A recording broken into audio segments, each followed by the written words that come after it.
मित्रों जय श्री राम। आज मैं आपको योगिनी एकादशी की कथा का वर्णन करने चला हूं। जैसा कि शास्त्रों के अंदर इस कथा को दोहराया गया है।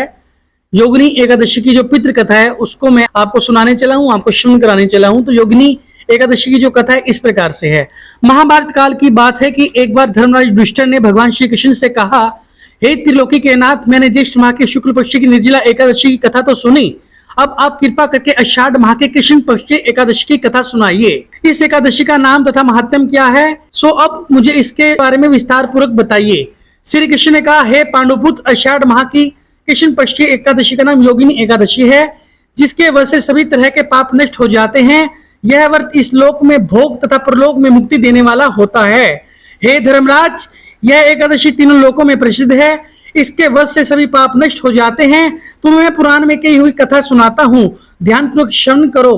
कुबेर नाम का एक राजा अलादपुरी नाम की नगरी में राज्य किया करता था।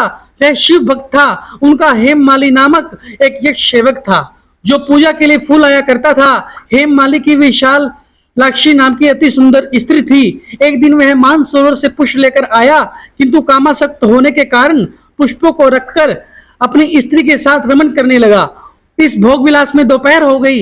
हेममाली की राह देखते देखते जब राजा कुबेर को दोपहर हो गई तो उसे क्रोध आया। उसने क्रोध पूर्वक अपने सेवकों को आज्ञा दी, तुम लोग जाकर के पता लगाओ कि हेममाली अभी तक पुष्प लेकर क्यों नहीं आया। जब सेवकों ने उसका पता लगा लिया तो राजा के पास जाकर बताया, हे राजन, वह हेममाली अपनी स्त्री के साथ रमन कर रहा है। इस बात को सुनकर राजा कुबेर ने हेममाली को बुलाने की आज्ञा दी। डर से कांपता हुआ हेममाली राजा के सामने उपस्थित हुआ। उसे देखकर कुबेर को अत्यंत क्रोध आया और उसे होठ फड़फड़ाने लगा। राजा ने कहा, अरे अधम, तूने मेरे परम पूजनीय देव के भी देव भगवान शिव का अपमान किया है। मैं तुम्हें शाप देता हूँ कि तू स्त्री के वियोग में तड़पे और मृत्यु लोक में जाकर कोढ़ी का जीवन व्यतीत करे। कुबेर के शाप से वह तत्क्षण स्वर्ग से पृथ्वी पर आ गिरा और कोढ़ी हो गया। उसकी स्त्री भी उससे बिछड़ गई। मृत्यु लोक में आकर उसने अचानक अनेक भयंकर कष्ट भोगे, किंतु शिव की कृपा से उसकी बुद्धि मलिन न हुई और उससे पूर्व जन्मों की भी सुध रही।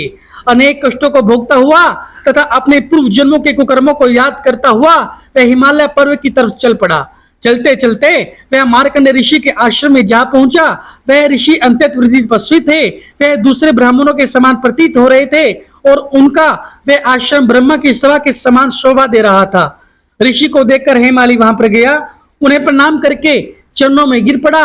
हेममाली को देख करके मार्कंड ऋषि ने कहा, तूने कौन से निष्कर्म किए हैं जिससे तू कोढ़ी हुआ है और भयानक कष्ट को रोग को भोग रहा है।